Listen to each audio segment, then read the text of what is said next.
आप देख रहे हैं हिमाचल डायरीज सिर्फ पोल स्टार टीवी पर।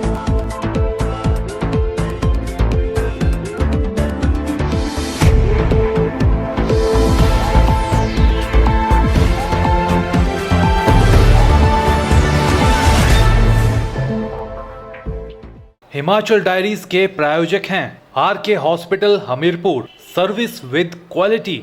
नमस्कार, आप देख रहे हैं हिमाचल डायरी और आपके साथ मैं हूं मोनिका ठाकुर। आइए जानते हैं हिमाचल से जुड़ी ताज़ा तरीन खबरें।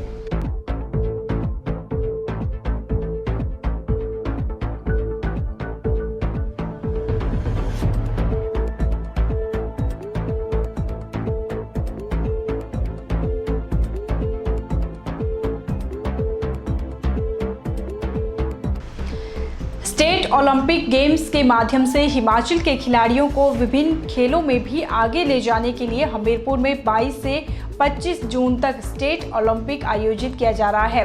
हमीरपुर में 3 स्थानों पर यह आयोजन किया जाएगा। इस गेम्स में 1500 के खिलाड़ी 11 खेलों में भाग लेंगे।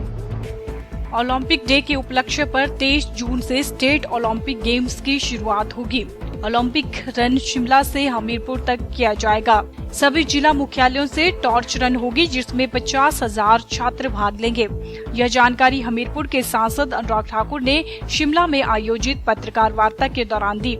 उन्होंने बताया कि स्टेट ओलंपिक गेम्स के 3 चरण के पहले शिमला से हमीरपुर टॉर्च दौड़ होगी। दूसरे चरण में ओलंपिक डे के दिन 50,000 लोगों की दौड़ होगी। तीसरे चरण में 4 दिन की ओलंपिक गेम्स में athletics, boxing, basketball, volleyball, judo, kabaddi, weight lifting, दौड़ एवं खो खो का आयोजन किया जाएगा। उन्होंने बताया कि ये अपनी तरह का हिमाचल में नया प्रयास है, क्योंकि हिमाचल प्रदेश में प्रतिभावान खिलाड़ियों की कमी नहीं है, लेकिन उनके लिए मंच एवं सुविधाओं की कमी जरूर है, जिनको देने के लिए वह पहले भी प्रयास करते रहे हैं और आगे भी जारी रखेंगे। हिमाचल प्रदेश ओलंपिक संघ हिमाचल प्रदेश में ऐतिहासिक HP स्टेट ओलंपिक गेम्स का आयोजन 22 से 25 जून तक करेगा, जिसमें 11 खेलों में 1500 से ज़्यादा खिलाड़ी जिला हमीरपुर में भाग लेंगे। और ये 4 दिन तक चलने वाली प्रतियोगिता में एक बहुत बड़ा प्रयास ओलंपिक गेम्स के अंतर्गत जो आने वाली खेलें उनको आगे बढ़ाने के लिए रहेगा। इस स्टेट ओलंपिक गेम से पहले ओलंपिक टॉर्च रन पूरे प्रदेश भर में शिमला से लेकर हमीरपुर तक होगा और उसको कई जिलों से होकर वो ओलंपिक टॉर्च रन जाएगी। इसके अलावा 23 जून को ओलंपिक डे में प्रदेश के विभिन्न कोनों में ओलंपिक रन किया जाएगा और इन तीनों इवेंट्स में 50,000 से ज़्यादा खिलाड़ियों के जुड़ने की संभावनाएं हैं। हमारा प्रयास है कि खिलाड़ी आगे बढ़ें, युवा खेलों से जुड़ें और हमने इसीलिए कहा है खेलेगा युवा, जीतेगा हिमाचल। पोल स्टार टीवी के लिए शिमला से रमिता सोनी की रिपोर्ट। हमीरपुर में रविवार के दिन पुलिस द्वारा नाबालिग को पीटे जाने का मामला प्रकाश में आया है। नाबालिग और उसकी मां ने आरोप लगाए हैं कि मां के सामने ही उसके बेटे को पीटा गया। दूसरी तरफ थाना इंचार्ज ने इन आरोपों से इनकार किया है। क्या है पूरा मामला, आइए आपको बताते हैं। कोई पीछे से फुट मारा तो आगे से मारा तो कोई थप्पड़ मारा तो कोई क्या कर रहा था, पूरे के पूरे इकट्ठे हो गए। मैंने बोला मेरे बच्चे को मत मारो, क्यों मार रहे हैं आप, मैं हार्ट पेशेंट, मत मारो मेरे बच्चे को। पकड़ के ले गए, फुट मारा तो ये कहते थे जब मैं अंदर ले गए, खींच के लेके जाते थे। चलो अंदर जा रहा मैं चल पड़ता हूँ ढंग से, नहीं खींच के लेके जाते पूरे हाथ खींच में, बोला मैं कॉम्प्रोमाइज कर लेता हूँ, चल पड़ता हूँ आपके साथ। नहीं खींच के जोर से खींच दरवाजा बंद कर लिया, जोर से मारने लगे। पीछे से आया एक जोर से लात मारी इसके पेट में जोर से। हार फार के एक बाइक खड़ी थी, छुप गया वो आगे, मारो मत। नहीं मैंने पकड़ी हुई थी, मैंने बोला मेरे बच्चे को मत मारो आप। खींच के ऐसे चुने से खींचा, इसी जोर से पकड़ा, इसकी गर्दन में जोर से मारा। 17 साल का बच्चा, इसको क्या माने, इसको गुनाह किया, इसको कोई किसी को मारा इसने, इतने जोर से मार रहे थे इसको पूरी तरह से। मैंने बोला मत मारे इसको, क्यों मार रहे हैं इसको, मैं खुद हार्ट पेशेंट हूँ।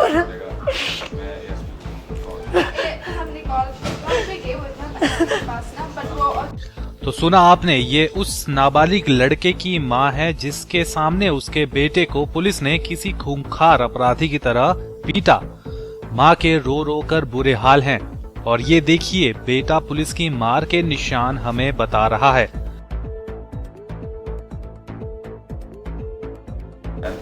हाँ, तुमसे बात कर लेते हैं। नहीं, मैं अभी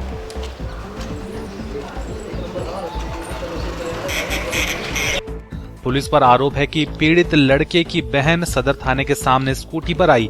लड़के ने स्कूटी साइड में लगाने की कोशिश की तो उसी वक्त सदर थाना उप निरीक्षक कुलदीप शर्मा गाड़ी में आ रहे थे।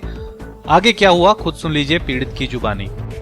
हम सब्जी लेके आ रहे थे मतलब, और हमारी स्कूटी पीछे खड़ी हुई थी और पुलिस वालों की गाड़ी आई और मैं मम्मी को मैंने सब्जियाँ दी, मैं मम्मी साइड कर लेता, मैंने जैसे साइड की अपनी स्कूटी।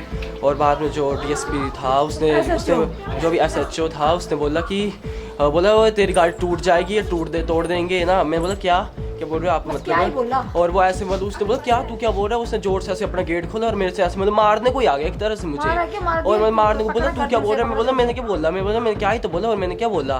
फिर मेरे मम्मा बोल रहे थे तू मत कुछ बोल, मैंने सॉरी मांग ली। फिर वो बोल रहा था नहीं इसकी गाड़ी अंदर लो, बॉन्ड करो, इसका चालान काटो, जल्दी लाओ। मैं बोला नहीं इतना मत करो सर, मत करो आप इतना। तो वो मेरे को पकड़ने को ही आ गया, 2 पुलिस वाले आए और वो भी, और साथ मेरे को खींच के लेके गए। मैं बोला मेरे को खींचो मत आप, मैं कॉम्प्रोमाइज में चल पड़ता हूँ अंदर। मैंने नहीं, जैसे अंदर गया और एक पुलिस वाले मेरे को लात मारी जोर से खींच के, फिर मेरे को 2 मुक्के मारे और जो डीएसपी था उसने मेरे यहाँ पे जोर से मारी है। और फिर मैं अपने उनको बोलता रहा मेरे को मारो मत, मेरी मम्मा हार्ट पेशेंट है, उन्हें टेंशन हो जाएगी फालतू में। तो नहीं वो हट नहीं रहे थे मारने से मुझे। बाइक के पीछे जाके खड़ गया, बाइक के पीछे बाइक में छुप गया, बोलता मुझे मत मारो, मुझे मैं छुड़ा रही थी, मेरे बच्चे को मत मारो, मेरे बच्चे को मत मारो। क्यों मार रहे इसको आप लोग? बाइक के पीछे जाके खड़ गया, फिर अंदर जाके मेरे को पता भी नहीं मेरे को लगी हुई है ये। मैं अंदर जाके मेरे को बोलता ऐसे, उसने अपनी टी शर्ट खोली, बोलता मेरे को यहाँ लग गई। मैंने देखा लगी तो नहीं, मैंने बोला देखो सर मेरे तो नाखून भी नहीं है, देखो आप खुद देख लो। मैंने देखा मेरे को खुद को लगी हुई है। हमको मैनिपुलेट करने खाते वो मेरी मम्मा को बार पानी पिलाया जा रहा, ये समझाया जा रहा। बाद में उसने सब कुछ अपना मैनिपुलेट कर दी हमको, कही भाई ऐसे हुआ और बाद में बच गया वो। बाद में बोलता भाई ऐसे काम नहीं करने हैं। बाद में जो आप 1000 के चलान करूँ, मैंने गाड़ी चला ही नहीं रहा था, अभी चलाई नहीं थी गाड़ी, तो क्यों चला साइड रहा तो की थी मैंने लाइसेंस है। बोला मैंने इसका नहीं है, चलाई ना, लड़की का लाइसेंस है, वो चलाती है स्कूटी, ये नहीं चलाता स्कूटी ये, तो आप इसका क्यों कर रहे हैं? 5000 का मत करो, मैं हार्ट पेशेंट हूँ, मैं अभी दवाई लेके आई और आपको पता हम छोटी सी दुकान करते हैं, मत करो ऐसा। तब भी नहीं कर रहा था वो। इस मामले में हम सदर थाना उप निरीक्षक से उनका पक्ष जानने पहुंचे। उप निरीक्षक कुलदीप शर्मा ने कहा कि पीड़ित लड़के और उसकी मां के आरोप बेबुनियाद हैं और पुलिस ने किसी भी प्रकार की मारपीट लड़के के साथ नहीं की है। एक आरोप लगाया जा रहा है कि माइनर को उसकी मां ने और उस माइनर ने आपके ऊपर आरोप लगाया। माइनर का नाम भानु है कि वो स्कूटी पर बैठा था और आप लोग उसको कुछ कहा सुनी हुई और आपने उसको थाने में लाकर उसकी पिटाई की गई। उसने चोटों के निशान भी दिखाए हैं और वो इस वक्त हॉस्पिटल में है। आप इसके ऊपर क्या कहेंगे, ये पूरा मामला क्या है? ये झूठा मारपीट तो उसके साथ किसी ने नहीं की, चलान किया था, बाकी इन्होंने बबीला किया वो गलत है। चलान इसलिए कि उसने स्कूटी रॉन्ग पार्किंग में खड़ी की थी और जब उससे पूछा गया तो बोलता कि तो क्या हुआ, लेकिन फिर भी उसको समझाया गया कि ऐसा आइंदा ना करे। मारपीट उसके साथ किसी ने नहीं की। ये आपका वर्जन है फाइनल सर? बिल्कुल। वो जो निशान पड़े उनके गर्दन पे और जो उसने हाथ दिखाया और हमारे पास, क्योंकि हमने वीडियो में भी देखा है, हमने प्रत्यक्ष जाके वहाँ पर देखा, तो वो उसके बारे में क्या कहेंगे? वो निशान कैसे पड़े थे? ये मैं नहीं कह सकता हूँ निशान कब के हैं उसके, लेकिन यहाँ किसी ने मारा उसको। आप भी कुछ निशान दिखा रहे थे? नहीं, मैं तो मेरे निशान तो थे, ये मैं नहीं दिखा रहा हूँ कोई भी, लेकिन उसको यहाँ पे किसी ने नहीं मारा। कोई माइनर के लिए आप जैसे जानते हैं महिला पुलिस की आवश्यकता होती है, माइनर को अगर आपने पुलिस थाने में लाना है तो जिस तरीके उसकी मम्मी ने कहा कि उसे घसीट कर लाया गया, जिस तरीके से खींच कर लाया गया, और जो थाने के अंदर पुलिस वाले थे उनको बिना कोई मुद्दा, उनको पता भी नहीं था कि मुद्दा क्या है, जो थाने के अंदर पुलिस वाले थे, और उन्होंने भी मारना शुरू कर दिया। ये उनका आरोप है। गलत। एएसपी हमीरपुर के दखल के बाद लड़के के मेडिकल करवाने के आदेश दिए गए और साथ ही जांच का आश्वासन भी मिला। बहरहाल हम तो इतना ही कहेंगे कि पुलिस को किसी भी मामले में संयम से काम लेना चाहिए, खासकर तब जब मामला नाबालिग से जुड़ा हो। पुलिस अगर शहर की कानून व्यवस्था का माखौल उड़ाने वाले, सड़कों पर ओवर स्पीड चलने वाले और रात के समय उत्पात मचाने वाले गुंडा तत्वों पर ऐसी कार्रवाई करे तो समाज का कुछ भला होगा। बेकसूर लोगों पर फ्रस्ट्रेशन निकालने से पुलिस की इमेज पर सवालिया निशान तो लगते रहेंगे। Bureau report, Polestar, Hamirpur. क्यों मार रहे हैं इसको? मैं खुद हार भी कर दूँ। हमने कॉल पे गए हुए थे पास ना। प्रदेश सरकार लगातार धार्मिक स्थलों के नजदीक शराब के ठेके खोलकर शराब और नशे के कारोबार को बढ़ावा दे रही है। यह बात सुंदरनगर में भाजपा जिलाध्यक्ष राकेश जम्वाल ने कही। उन्होंने कहा कि जगह जगह जनता शराब के ठेकों के खुलने पर सड़कों पर उतरी है और भाजपा इसके लिए जनता का पूरा समर्थन करती है। हिमाचल प्रदेश में शराब ठेकों का विरोध लगातार जारी है। पिछले करीब 3 महीनों से महिलाएं और आम जनता शराब के ठेकों को अपने गांव और पंचायत के नजदीक खोलने का विरोध कर रही है। कई जगह लोगों ने ठेके खुलने का विरोध किया, कई जगह ठेकों को आग के हवाले भी किया गया, तो कई जगह लोगों ने सड़कों पर चक्का जाम भी किया। वहीं अब जनता के समर्थन में भाजपा भी उतर गई है। सुंदरनगर में भाजपा जिलाध्यक्ष राकेश जम्वाल ने कहा कि हिमाचल में सरकार नाम की कोई चीज नहीं है। हिमाचल में माफिया राज चल रहा है, जहां अनेक प्रकार का माफिया हावी है। वहीं मुख्य तौर पर शराब माफिया बहुत बड़ा माफिया है। हिमाचल प्रदेश में सरकार नाम की कोई चीज नहीं है। हिमाचल प्रदेश में माफिया राज चल रहा है, जहां अनेकों प्रकार का माफिया हिमाचल प्रदेश में हावी है। वहाँ मुख्य तौर पर शराब माफिया हिमाचल प्रदेश में काम कर रहा है और सरकार की प्राथमिकता लोगों को सड़क, शिक्षा, स्वास्थ्य, ये सरकार की प्राथमिकता नहीं है। सरकार चाहती है कि लोगों को शराब आसानी से उपलब्ध हो। सुप्रीम कोर्ट के आदेश के बाद जहां नेशनल हाईवे और स्टेट हाईवे पर सरकार ने भी प्रतिबंध लगाया कि शराब के ठेके नहीं खुलेंगे, लेकिन हिमाचल प्रदेश सरकार द्वारा सारे स्टेट हाईवे जिनको डिनोटिफाई किया गया, ये इस बात का ताजा उदाहरण है कि हिमाचल प्रदेश की सरकार की प्राथमिकता क्या है। हिमाचल सरकार चाहती है कि लोगों के लिए शराब आसानी से उपलब्ध हो, बच्चों को शिक्षा ना मिले, बेरोजगारों को रोजगार मिलने के लिए कहीं भी सरकार प्रयासरत नहीं है। स्वास्थ्य सुविधाओं का बुरा हाल है। मात्र सरकार इन माफिया राज को बढ़ावा दे रही है। जगह जगह पर शराब के ठेकों को लेकर जनता आंदोलन कर रही है। हमारी माताएं, बहनें, युवा, बुजुर्ग सब लोग आगे आकर शराब के ठेकों का विरोध कर रहे हैं, जिसका भारतीय जनता पार्टी भी समर्थन करती है। और जहां तक सुंदरनगर विधानसभा क्षेत्र की बात है, यहां पर भी अनेकों स्थानों पर जहां लोगों की धार्मिक आस्थाओं के ऊपर चोट पहुंची है, भारतीय जनता पार्टी जनता की उस मांग का समर्थन करती है और स्थानीय प्रशासन से ये मांग करती है कि जहां भी ऐसी दिक्कतें आ रही हैं वहां पर उन ठेकों को बंद कराया जाए। भारतीय जनता पार्टी जनता के साथ है और प्रदेश सरकार के इस शराब माफिया को संरक्षण देने का भारतीय जनता पार्टी विरोध करती है और आने वाले समय में भारतीय जनता पार्टी इन सारे मामलों को लेकर अपनी रणनीति तय करेगी। Bureau report, Polestar TV, Sundernagar. राजधानी शिमला के एक प्रतिष्ठित स्कूल से 32 कर्मचारियों की गैर कानूनी छंटनी, स्कूल परिसर के आसपास धारा 144 लगाने और स्कूल में भारी फीस बढ़ोतरी के खिलाफ सीटू ने मौन जुलूस निकाला।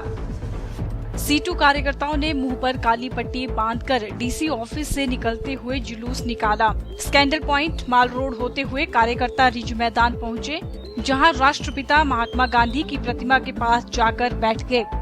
सीटू जिला महासचिव विजेंद्र मेहरा ने कहा कि ऑकलैंड स्कूल के मजदूर 111 दिन से आंदोलनरत हैं, लेकिन जिला प्रशासन मौन है।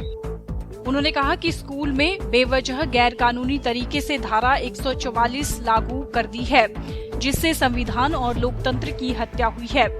उन्होंने कहा कि प्रशासन ने मजदूरों से अपनी मांग उठाने का कानूनी अधिकार भी छीन लिया है, इसलिए अब मजदूर के पास मुंह पर काली पट्टी बांधकर रोष प्रदर्शन करने के सिवाय और कोई चारा नहीं है। उन्होंने मांग की है कि स्कूल से धारा 144 हटाई जाए। इसके साथ ही स्कूल से निकाले गए मजदूरों को बहाल करवाएं और भारी फीसों पर अंकुश लगाएं। शिक्षा का अधिकार कानून लागू करें।